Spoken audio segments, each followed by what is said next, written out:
talk, I don't mean women, I mean gangsters banging. I really don't think banging is permittable today. You shouldn't gang bang. Kids talking gang talk, walking gang walk. You never know what another person been through till you really find out what it do. Choices. Kids talking gang talk, walking gang walk. You never know what another person been through till you really find out what it do. Choices. Look, today's slightly different from the 80s. Separated from greatness, killing up all the babies. Sickening and so degrading, cripping and blood daily. Never gonna let this save me. Your bullets done hitting graves. Me still standing, amazing, suffering complications and contemplating, debating time for retaliation. You new to this banging, you're quick to join in the game when you don't even know the half about what set you be claiming. All these new fools, new crews, bloody blue shoes, Subaru. Hang yourself with a loose noose, no truth. You the fool if you don't hear when it's real. You plan to deal with your life, one day you bound to get killed. I done walked through the hood, seen a lot of blood spill. Mama's crying, babies dying, getting served in the field. Don't regret the way I feel about today in the gang. Don't make no sense for you to drive up in this death lane. My nigga. Kids talking gang talk, walking gang walk. You never know what another person been through till you really find out what it do. Choices. Kids talking gang talk, walking gang walk. You never know what another person been through till you really find out what it do. Choices. Gang gang, everybody got something to say, bro. Brothers in the streets getting stretched out like Play-Doh. Wear the right colors or better watch what you say, bro. Or get your face peeled off by a barrel of that Draco. Take no prisoners in this lane. There's prisoners in this gang, a sick thing. But some of y'all wouldn't understand the gang lane has changed. Now everybody banging, online with that bullshit and the fake sense you claiming. Fugazi, hit the streets and catch your fade.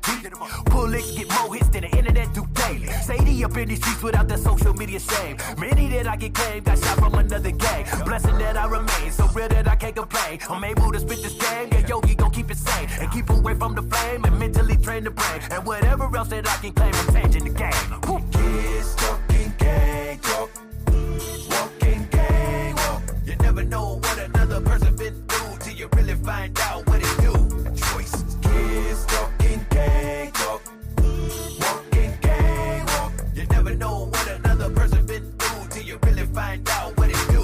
Choices. Listen, here's a little gesture. Stand up for yourself when you're feeling a lot of pressure. Got to go address ya. Actually, what's that you claim? Colors that you be wearing and sagging it like a bang. That ain't gon' get you nowhere. Homie, don't even go there. Hit me up on my hip and stop acting as if I don't care. You know where I've been up in it and out of it for a minute. And it ain't never gon' finish until we all get diminished. Tell me really who's with it. And it ain't never gon' stop. With the killing your brothers and getting shot by the cops. Now look at the situation becoming an occupation that's spreading across the nation. System really is tainted. Stay related with the ones that done been there before. Get some pointers, learn some lessons about the do's and don'ts. It's better to be square, no negative over there. Let's politic with each other and put one up in the air. Let's go. Kids talking gang talk, walking gang walk. You never know what another person been through till you really find out what it do. Choices. Kids talking gang talk, walking gang walk. You never know what another person been through till you really find out what it do. Choices. Kids talking gang talk, walking gang walk. You never know what another person been through till you really find out what it do. Choices. Kids talking gang talk, walking gang walk. You never know what another person been through till you really find.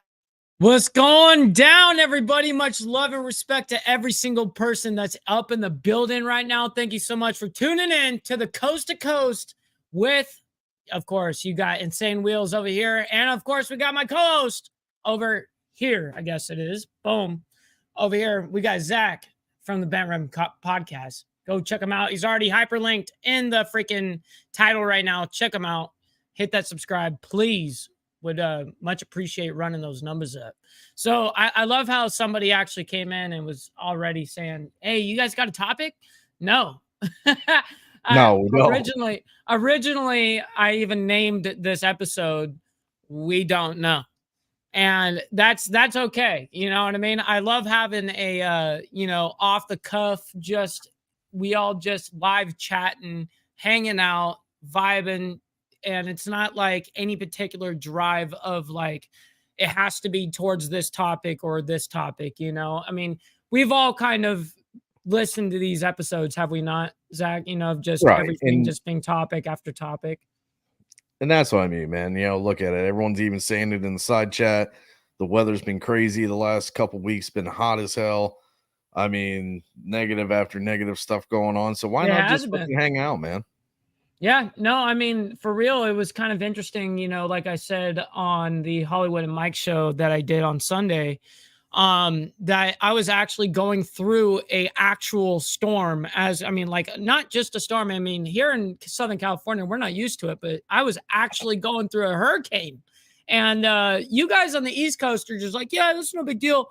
We've never dealt with that kind of stuff ever over here. Okay. Like that's not something we're used to. Now we're used to earthquakes, which we also did have one of those as well here in LA. We had a 5.5 magnitude freaking earthquake as well. So it's like, what the hell is going on right now? So you're right. It's a lot of negativity right now. And I like how you said that. It's just like, why not just hang out with the homies, hang out with everybody that wants to chill and vibe with us, maybe ask us a few questions. And, and I kind of like the free spirited of just being able to hang back and sit back and let loose, for sure. Well, I think me and Steve are on the same page here. We're sure you're suffering from a little PTSD from that hurricane. So we just kind of, yeah. The little hurricane was cute. It was funny. It really wasn't as bad as like at least what I went through, and I went through the worst part of it for California, at least. Now, the rest of what really got messed up, if anything, was going to be Baja. They took the main blast of that whole, hurricane coming up. But and that's kind of what protected us. But having that Baja right there it definitely helped us. And then when it came through for us, it was just high winds. We had at the most, I think it was 65, 70 mile per hour gusts of wind, which are nothing compared to you guys on the East Coast, but it's still something.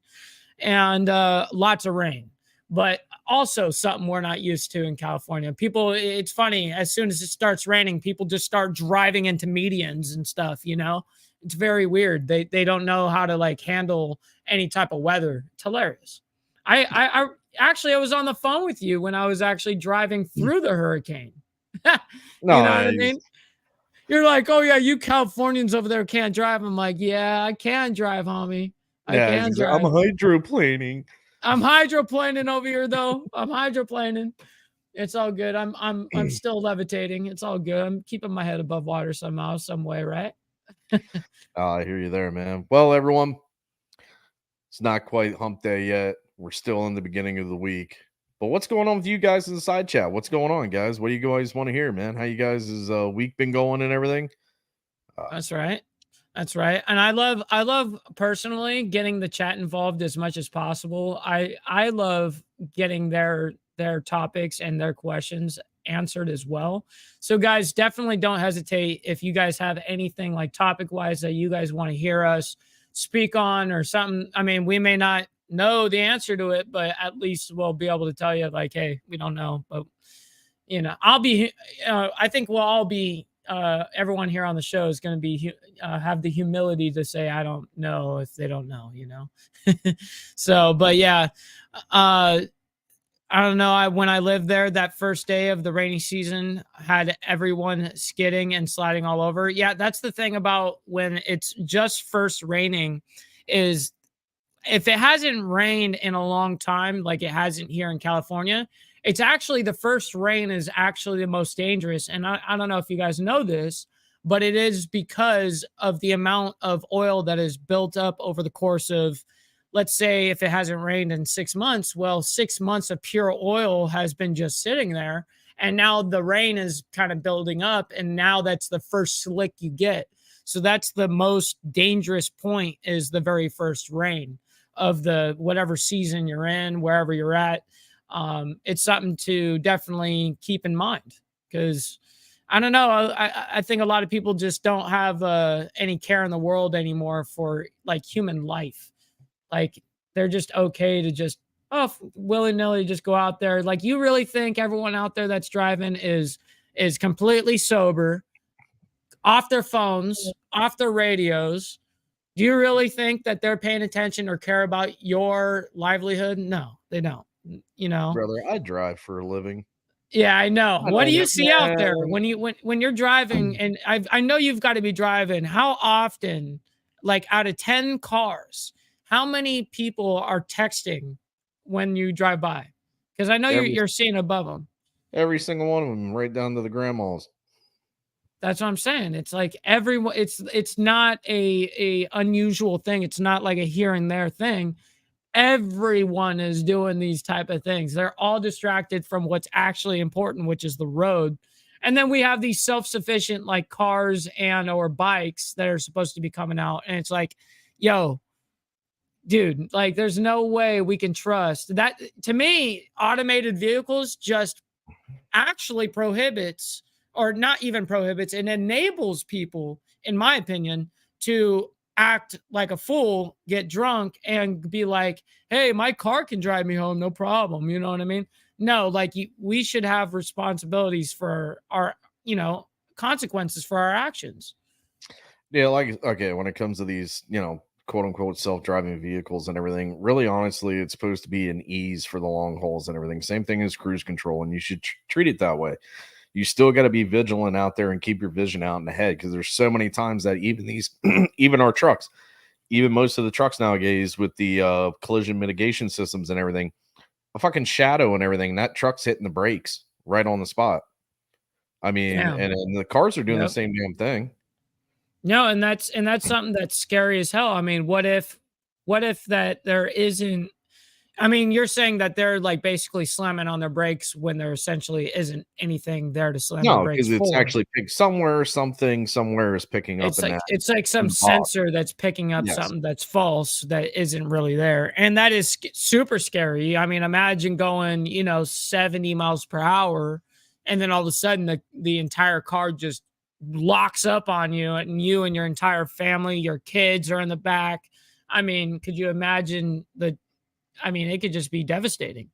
I know my old lady had some for Chevy for a short period of time. We got rid of it in less than a week. Some for safety rating. We were going down the highway at like 70 on I-80, and the brakes just locked up because of a safety programming in the vehicle. What? And it did it So to us like it wasn't even a part of like the ABS thing. It was like it was a part of the brain mechanics or whatever of. Well, it was supposed to be a safety thing, because I guess it's like they were telling us, oh, well, if you have like a stone driveway or you go into the grass a little bit, it'll automatically It might trip out, I'm like, okay, well, explain the whole, going from 70 miles an hour to a dead stop and, trying not to get creamed by a semi going, For But, real.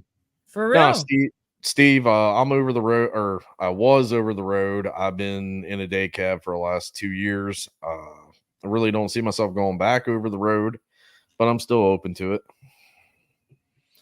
Yeah, absolutely. Absolutely. Let's see. We got computerized cars is the government, and I don't trust the government. And I actually am in agreement of that.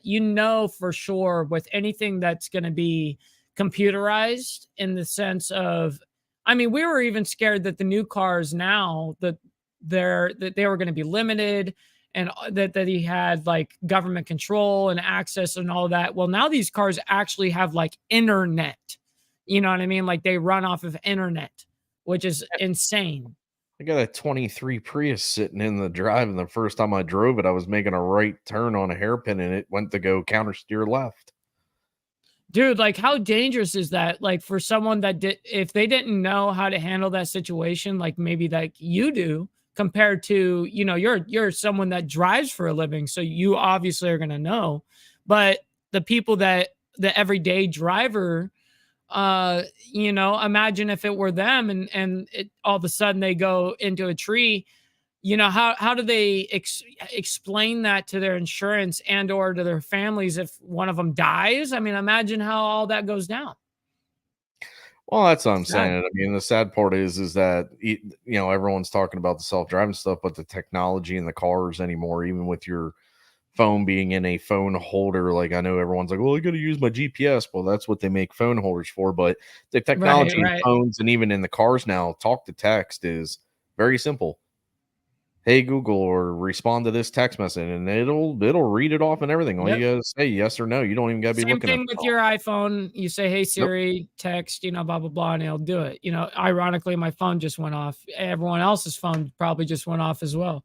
But yeah, that's how easy it is to respond or utilize those features. Now it's kind of crazy how he brought up that it's government control, and I really do believe that if everything goes into this electric, everything is 1000% electric, self-sufficient, self-parking, self-driving, self-everything.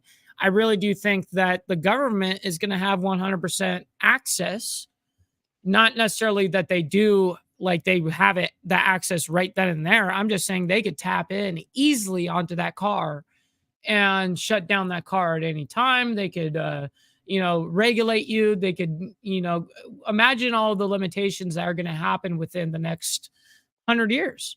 When did OnStar come out? Like 10 years ago, 10 plus years ago? Honestly, I don't know.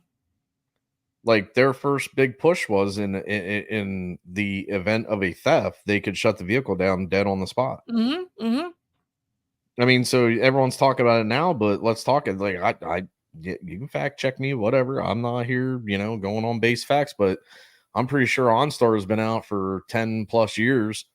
And that was one of the first things they could do, other than, do the push star, 911 system and everything. I mean, shit. Right. Yeah, no, I definitely see where, like even Ray, like how he's saying, like the government can turn on any camera they want. And I truly believe that they can tap in, yes, to anything. And that's exactly my point, is if cars are going to get to the point of where their internet or even motorcycles are on an internet basis and like electric, everything self-sufficient, all this crap, yeah, then the government's going to be able to tap into them very easily and control you at pretty much any cost if they need to. And that really isn't, as your own vehicle, how outlaw are you actually if they can control you at any time? Well, that's this is a topic for another time and all, but I love having the discussion of, is the real days of the outlaw dead? And I feel it is. Why? Technology Changed everything for sure. Yeah. For sure. I mean, without a doubt. Now, social media changed everything. I mean, definitely, that goes hand in hand. You could split off into 30 different things and give me all these specific little 1% happenings that, oh my God, this guy's been doing it for years and blah, blah. Okay, that's one person. Right. That's one out of how many? But anyway, just for the audience that don't know, I wanted to bring it back to the whole one I brought up about the crash mitigation system and everything in these semis. Yes, they regulate distance. They're supposed to help with the distance of cruise control for newer drivers and everything, keep you within so many feet of this and avoid accidents. Yes, the truck will actually start braking itself to avoid anything stopped in the roadway and everything. But let me tell you what it does not stop for, and it will not pick up. Motorcycles, ladies and gentlemen, we do not pick you up. What? No. So it'll stop for some random ass pothole, but it won't stop for a whole ass motorcycle. Yeah. Why? Why is it that crap? It just does not pick up in the box. That's There's 3 crazy. in most systems. There's one main box in the front, and then you have 2 off to the side, and it reads. You believe me, you've been on the phone with me during, while I've been at work, and you hear it beeping and buzzing and yelling at me and everything. And that's just me turning on my turn signal to change lanes, because there is a car there. It'll scream at me, but if there's a motorcycle there, it won't even pick it up. Wow. So what I'm trying to say is, with you guys have got to make smarter decisions out there on the road. I've had it happen multiple times. Some kid, whether it's a sport bike or even a newer whatever, just comes right out, not even 2 bike lengths in front of me, and just decides he's going to let off the throttle. Like, now, I'm paying attention. I'd like to tell everyone I'm paying attention 100% of the time. But you know what? This is real life.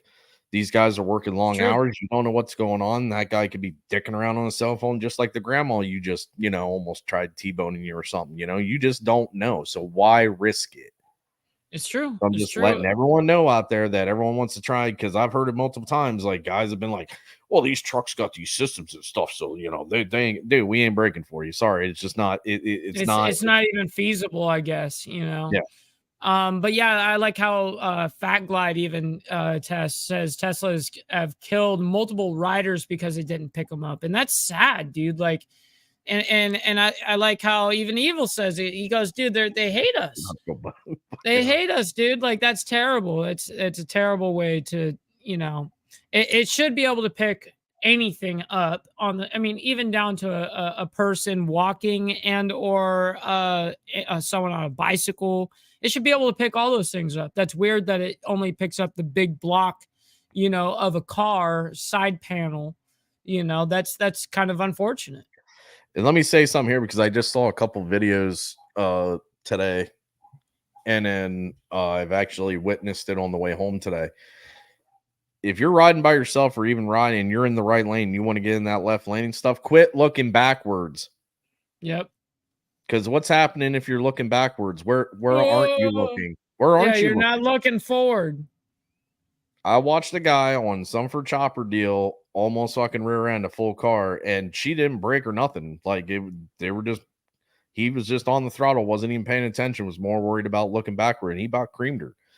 And I've seen multiple accidents, more and more new accidents coming up that the report said that they were looking back trying to change lane stuff. You have mirrors, use them, relax.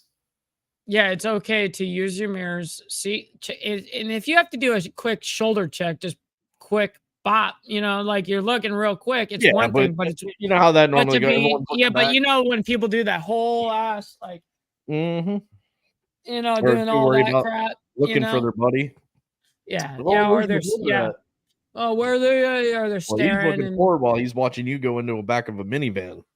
Well, it's very true when it comes down to like motorcycles and being in cars is, definitely paying attention to what's in front of you. They're way too concerned on what's going on behind them, especially when people are too paranoid about police, to be honest. That too, but in a sense, ladies and gentlemen, I understand emergencies happen and all that stuff, but guess what? That call can wait. The text can wait. Yep. You're driving a full metal cage wrapped around you, and even at 30 miles an hour, you can still kill someone. Absolutely, you can. Absolutely. I don't know if you guys know what it feels like to hit the concrete at 30 miles per hour.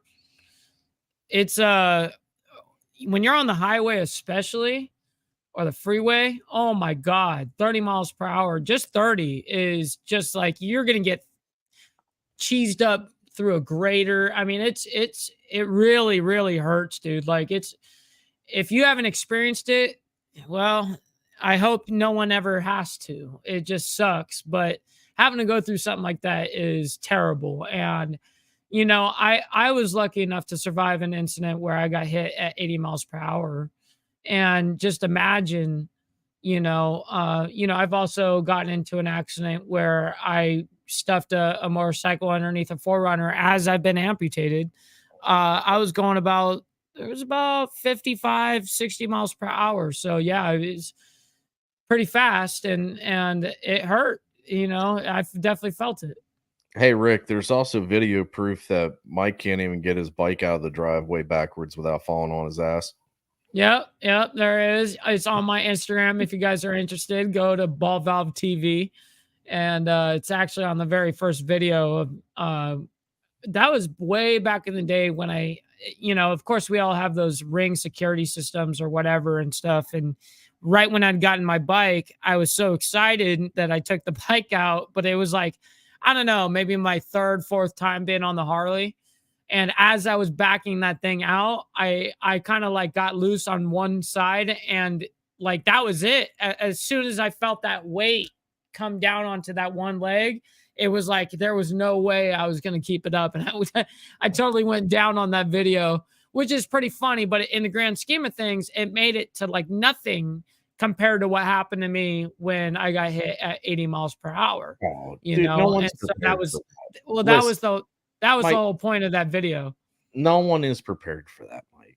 And that's the thing. It's just having the common sense and maybe some prep teaching. There's plenty of courses and stuff out there for first responders and stuff. I mean, you can go. The National Heart Association and all that does CPR training and all that stuff, and does first Right. aid care for accidents and stuff. But Ed Nelson makes a good point there. Like he was saying how he's got the touring highlighted jacket and stuff. And I Mhm. mean, that's great. That is one way you're taking the initiative to be seen. You're trying, that is one way to be safe out there and stuff. A lot of us make the choice that what are we all wearing right now? What is Mike and I both wearing? All black. We don't give a shit. We too cool. We a bunch of Dyna bros. We don't give a shit. Dyna Bros. We just don't care, bro. Vans and just all black out, just not even pants or anything. I wear shorts. Yeah, feels bad. I don't Let's think see. I haven't worn shorts on a bike in a long time. Well, I lie. I did it hot. I did in Illinois in June, but it was hot as hell and I couldn't take it no more. What do you think about this statement? Jason says, person who taught me how to ride always told me there are two types of riders, those who have been down and those who are going down. How many times did you watch Biker Boys? Tee ha ha ho. Little joke there. Sorry. Now, for real, it's definitely a fact. If you are on a motorcycle, take the you got to like be okay with knowing that you are eventually going to go down and it can hurt. Motorcycles bite, and that's just the truth. There's been a lot of sayings, what's the most dangerous thing about being in a motorcycle club? Being on a motorcycle. That's the most dangerous thing about being in a motorcycle club is being on a motorcycle. And you really have to do your due diligence. And I suggest anybody, even if you're riding dirty to this day, where you've been riding the way you have for 20 years and you think you got it nailed. I'm telling you, you can learn something from these courses. If you go to these MSF courses, you really can learn some really good maneuvering and tactics. There's always something to learn if you are willing to. 100%, man. I was debating from last year because I was waiting for Megan to go for her motorcycle and endorsement and all that. I wanted to actually go and sign up for advanced classes and stuff. I'm still thinking about it. I will. I mean, you can learn. You're gonna learn something every day.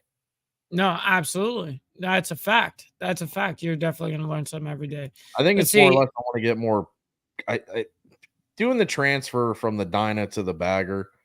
I just think I want to do, and I'm more. I don't know. I'd want to say I'm more confident with my slow turning skills on the Bagger because I know the weights there. I understand the weights there, so I feel like I'm a little more cautious compared to. really, I think like the when last I time I when tried I have it lighter, I feel like I'm more confident in my turn or my ability to do a tighter circle than I am with a bigger bike. Where yes, I know what you're talking about. You know where like your center of gravity is on the bike, but you don't necessarily feel that, let's say on a Dyna.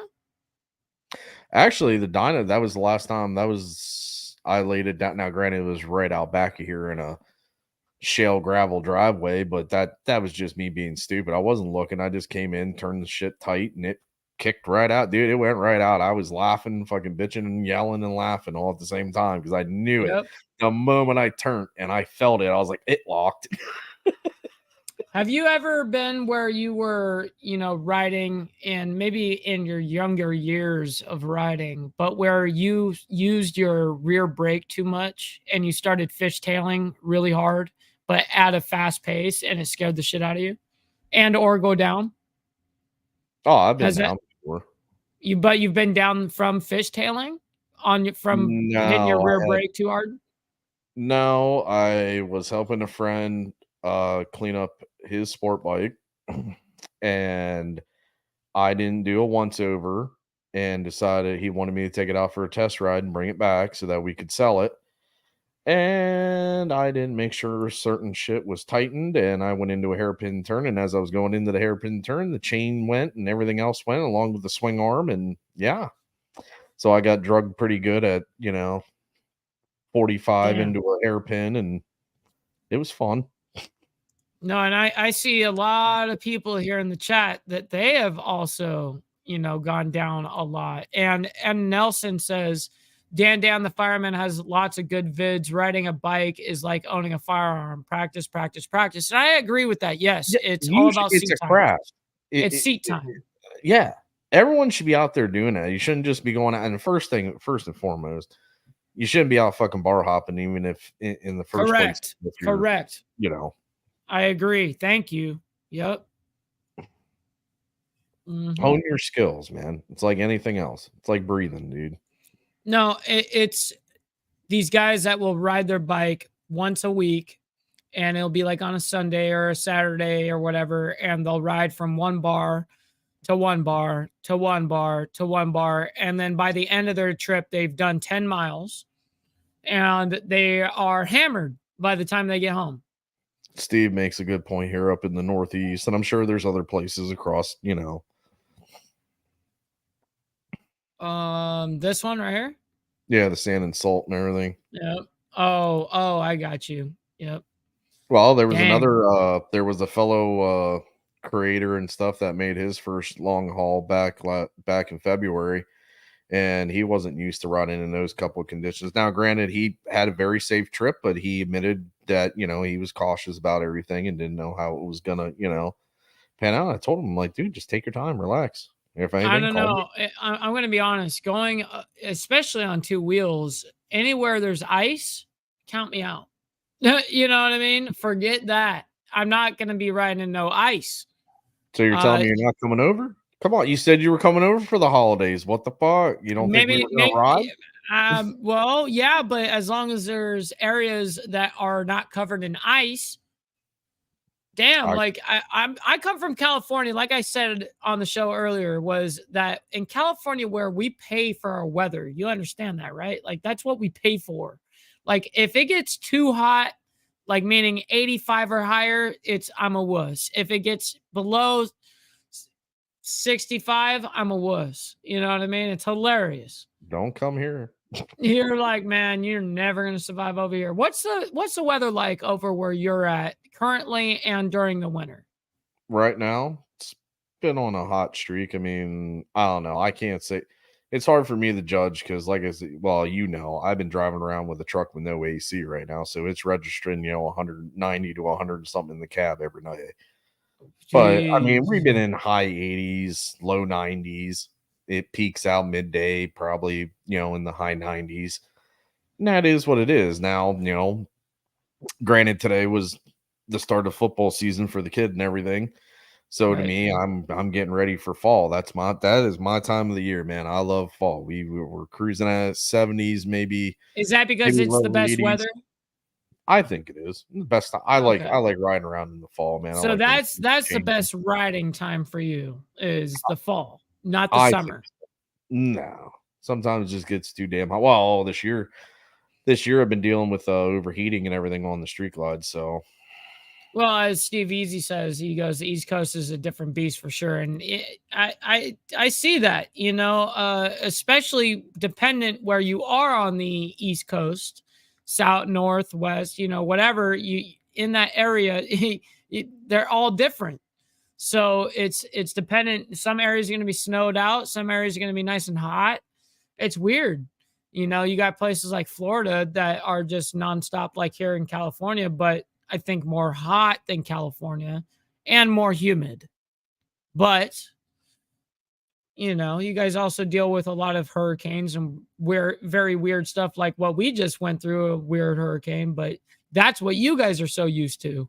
Well, where I'm at, I'm in Pennsylvania and everything. And what we normally deal with, especially in the wintertime, we get northeasterns, which they're kind of circling, which comes across from Canada and down across the Great Lakes and everything. But then, yes, we still get hit with everything that comes up through Florida and Outer Banks and blah, blah, blah, blah. We're just used to it, man. I'm out grilling and chilling in shorts, just, jamming out while you're in your house. You're going to be grilling and chilling in shorts with -60, like Brother SNS says? -60 in the winter in South Dakota.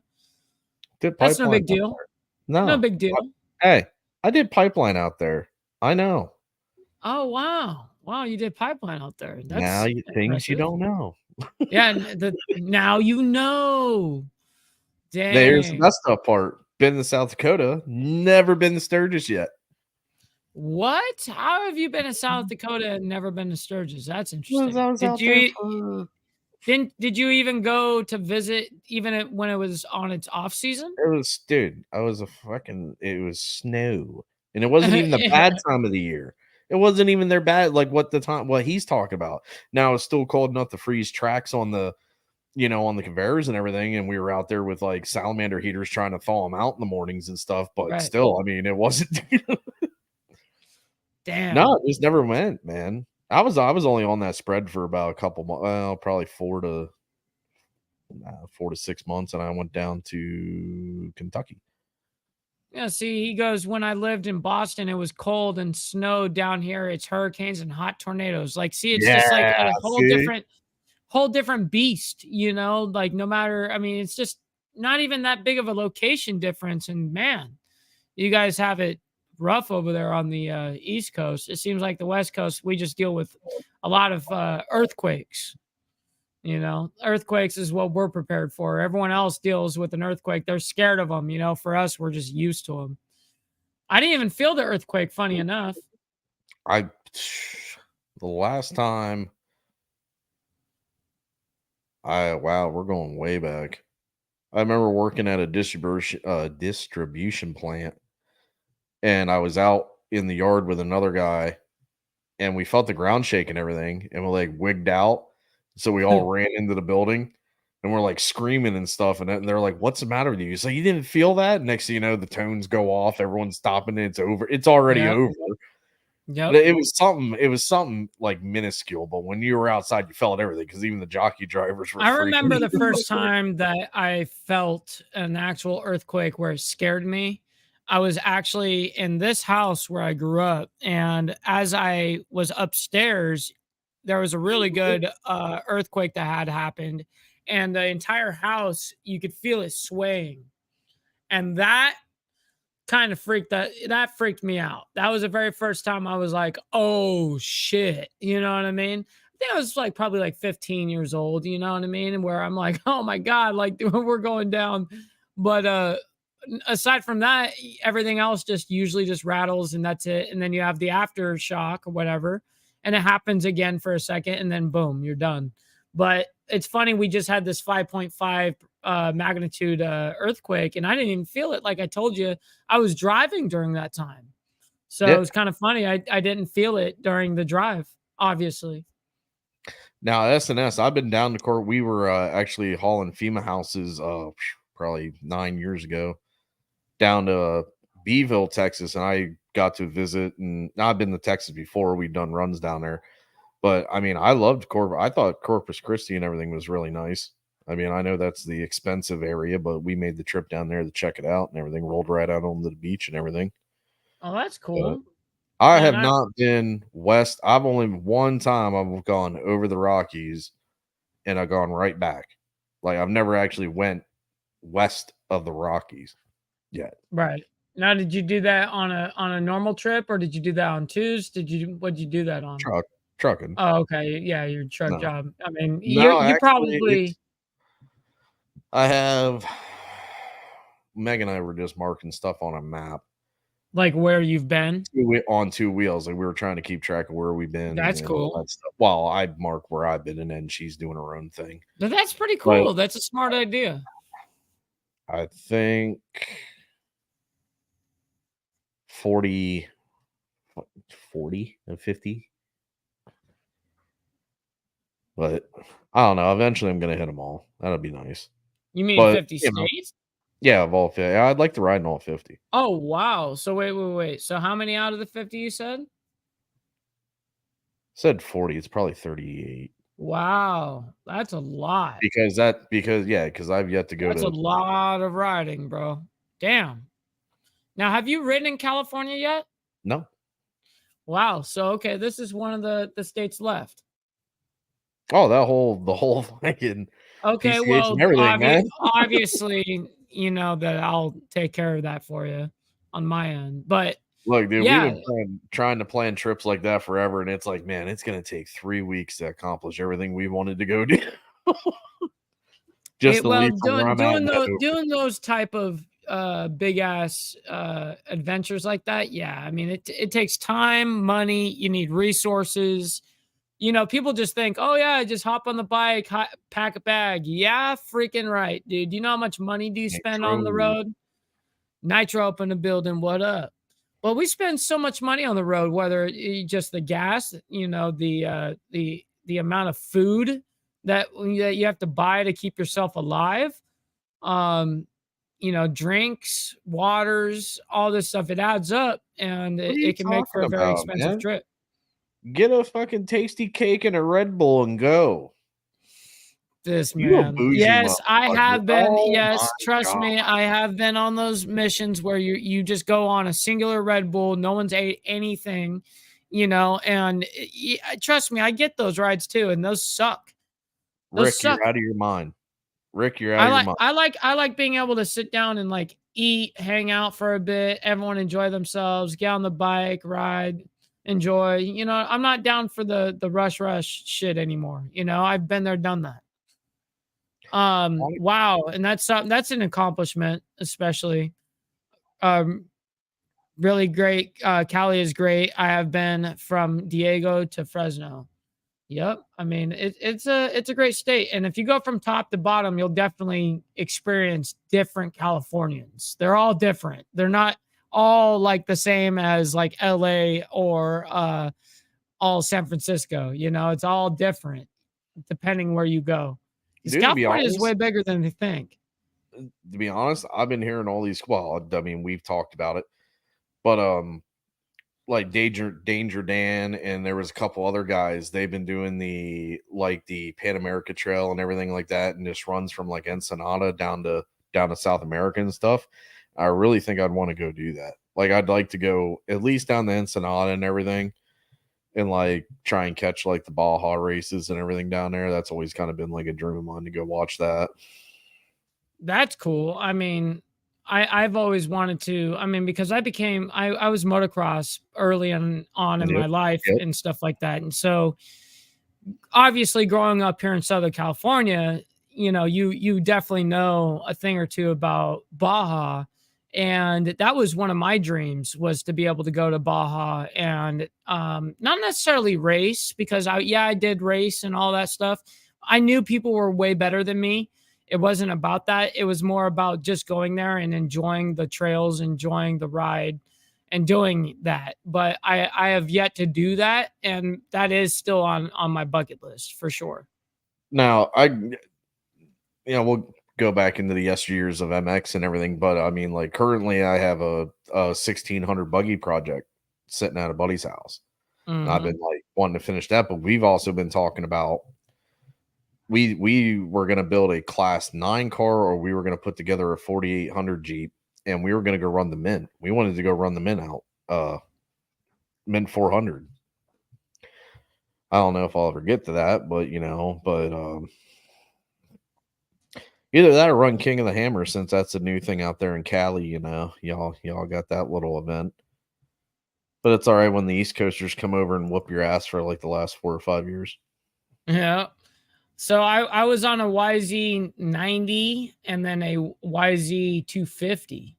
So I was small, and then as I grew into the bigger, you know, I started as a little kid. I was a little kid when I was first starting. You know, I was very lucky. You know, I was, like I've also said in one of my interviews before, is I didn't really have a lot of friends that liked being on their bicycles, whether it be dirt bikes, stuff like that. No one was really into that. I was kind of like the only one in the neighborhood that gave a fuck about that. So I'm very lucky that my parents did support me in what I wanted to do as a kid, which is, you know, if I wanted to go dirt biking, they set that up. And obviously, you know, what's a 10-year-old kid gonna do? You know, there's no way he's gonna go out and work to go get that. He's got to get it for his birthday or something, you know.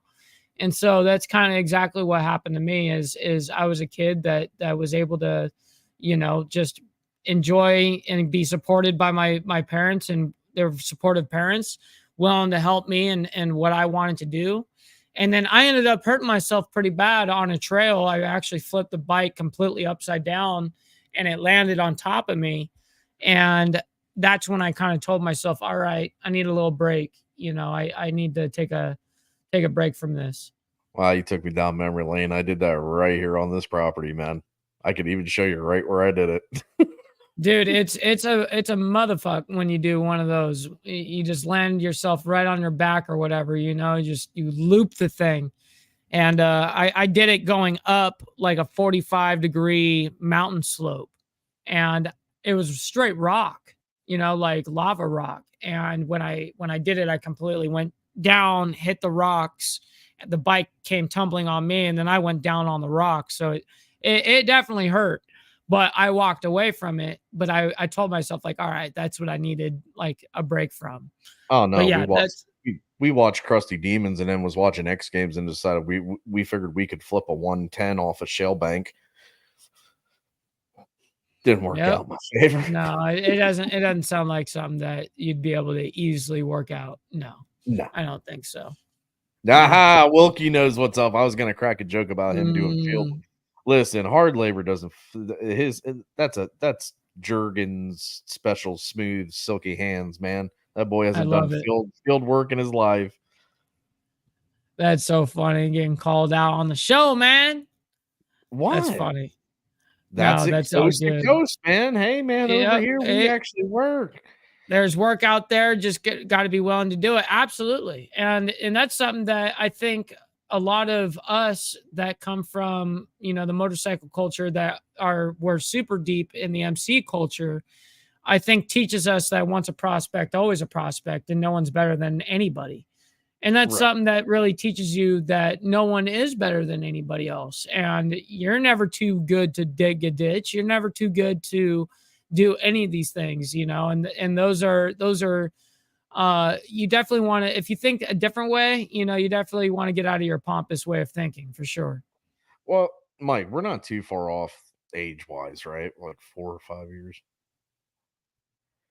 I think. Well, but I'm 28. Okay. 20, 30, 31, 5 years. Anyways, so around the time, so we were both kind of coming up in the racing and MX world at the same time. So what was more of your draw into it? Like, what caught your eye to go do for it? Like, what, because even at that time, I mean, probably when you were like Krusty's was coming out, I mean, there was still MX Supercross was actually starting to get televised and everything on the mainstream. I mean, I know back in earlier years it was, here and there on a highlight reel or something on ESPN and whatnot. But I mean, what was that real drive to keep doing MX and everything? It was weird. It really had nothing to do with watching any of it, because I never really watched any of it. Still to this day, I still don't watch those things like Nitro Circus, and yeah, they're cool and all, but I really don't watch it. And that's not what got me into it. What got me into it was my uncles. My uncles both rode dirt bikes, and both of them rode Harleys. So I grew up naturally wanting to ride dirt bikes, which I could because on their property was wide open property where I could just go. And that's what I grew up with. So it was something that's what the real drive was my uncles, and then going to events, and then me racing, and then being able to compete and stuff like that. Though it's not the best person out there, I still was able to have a blast, No, hey man, I totally enjoyed. I ran District 6 and everything like that, and did a couple amateur events, and yeah, dude, like I had some success. But after I had one of my accidents and stuff, I plussed out. I stayed off of fucking bikes for a while, like dirt bike for a while. Yeah, I wouldn't do it. I went to quad. I started trying to race quad and everything. Saw a little bit of success there, but you're still running the amateur circuit. Like anybody can, you know what I mean, dude? Like, right. I mean, yes, there's licensing and shit, but you get. Let's see if you can answer this question that's highlighted. Yes. Wow. Yes, I'm crazy. Sure I could find some boxes and still have all the VHSs and stuff and all the bootleg. Right when DVDs first came out, still had the bootleggers when we still could burn discs and shit. I like how Wilkie got you there. Wilkie, man, so I count hands and toes, man. Yeah, hands and toes. Well, I only got 15 to count with, you know what I mean? So You mean to tell me they ain't got the fake toe thing on the what? They're there, but it's all one mold. You know what I mean? So it's all one. I mean, there's little divots of toes, but they're not real toes. Yeah, no, it's like one big toe, I guess. No, that's how we even found out about the crusties and stuff like that. And there for a while, you could get the VHS out of the fucking Blockbuster in the back. That's crazy, bro. That's crazy. Actually, it wasn't even, well, the Blockbuster was 2 towns over. We had like a knockoff store, and the dude had like someone used to come in there. He used to hand us some stuff. But no, I mean, like that was the start. Like we always had something out here. Like I'm grateful to have something to be out here, and was able to tear shit up and everything. I mean, we had dirt bike, we had karting and everything, because that's really what got me starting in competition racing and stuff was karting. And that carried through all the way into my mid 20s and stuff. Like I did big car racing and everything, but kart was always something that I fell back to. Damn. But I mean, like as far as the MX days, now I had all 3 of my uncles rode, and then later on 2 were, in the life and everything. But I mean, that really wasn't even a push. I mean, I've always. But what was the big push to put you on Harleys? What was the big push for Harley? My first bike wasn't even a Harley. It was a Kawasaki. So what made you go from a Kawasaki to a Harley? My first cruiser was actually a 454 LTD. That was actually my first bike. Wow. I didn't even get it. And then the only street bike I technically had, well, I've had 2, but that was short-lived. I mean, the first street bike I had was only a 250 Ninja.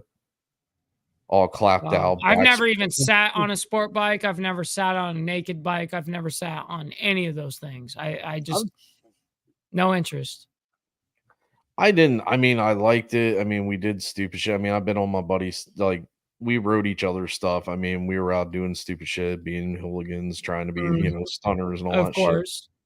But I didn't really ever feel comfortable in the thing. To me, it was the only reason why you were on it to go stupid fucking fast in a real fucking hurry. So, and I got tired of that, and I liked to cruise and everything, I mean, I think the push for the cruiser and Harley age was, I mean, even around here, Harleys weren't that big of a thing. I mean, you really had to have money to really have a Harley, even back growing up. That's kind of crazy. Like, even like, there's certain parts of the country that still struggle in the sense of like, they look at that as like, man, that could be a house payment, or that could be a down payment on a house, That's S&S. I can go out to the old workshop right now and pull out a 2 working 8 tracks along with the tapes. That's so funny, dude. I hoard that shit. I'm not really a hoarder, but like certain stuff, you got some old school stuff. Yeah. When it comes to media, probably, that's media and audio for sure. But I really think that this was a fantastic episode of us just hanging back, sitting back, relaxing with the boys, kicking it. You know what I mean? I think this was a great way to actually go in this free-spirited way where there is no real, like we said in the beginning, no real heavy topic where we're just driving off of some random topic that we're just agreeing with or disagreeing with or whatever, that we just sit here and chat it up, kick it back with the chat, being able to just sit back. There's nothing better than that. And honestly, as someone that is a consumer of YouTube, those are oftentimes the ones that I want to pay attention to the most, because it's actually being interactive. And that's something that I think that we should be doing a lot more. And I agree with that stance that we should do that. And I like that you've brought that to the table. I just like the fact that we're starting to find out where our viewers are from, and we are getting it all across coast to coast. I mean, it really is coast to coast, and I love it, for sure. No, man, like I don't mind. I would love to do this again, man. It just opens up. Like I said, and I was saying it in the green room and everything, man. You know what? Life's get a little rough right now. So let's not dwell on negative stuff. And then it's not so much the topics that we have lined up are even negative. It just brings out It's true. It's true. I know what you mean by that. It can definitely bring out the negative side of things, just even without you even meaning to. But Yeah. I see what you mean. But anyways, I can't thank you guys enough. Much love and respect. So Bentrim, where can they find you on Instagram? You can find me on all social media platforms at the Bentrim Podcast. There you go. Very simple. I made sure I secured all that. Yeah. And then for me, on my Instagram is at Ball Valve TV. And then, of course, my YouTube, as you guys know here, is at Insane Wheels. Thank you guys so much for hanging out with your boys here at Coast to Coast. We're going to get out on here on a good note, on a Joker note, because this is my boy Joker. This is unreleased music, guys. So stick around for some unreleased tracks that's going down right here, right now. Let's go.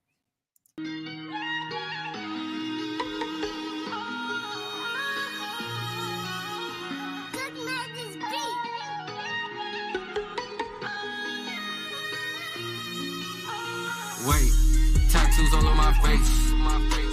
Hey, I can see in their face. I know I'm pop. We know you not. Joker, gang. You hear the lot. You say you gang, but we don't know your name.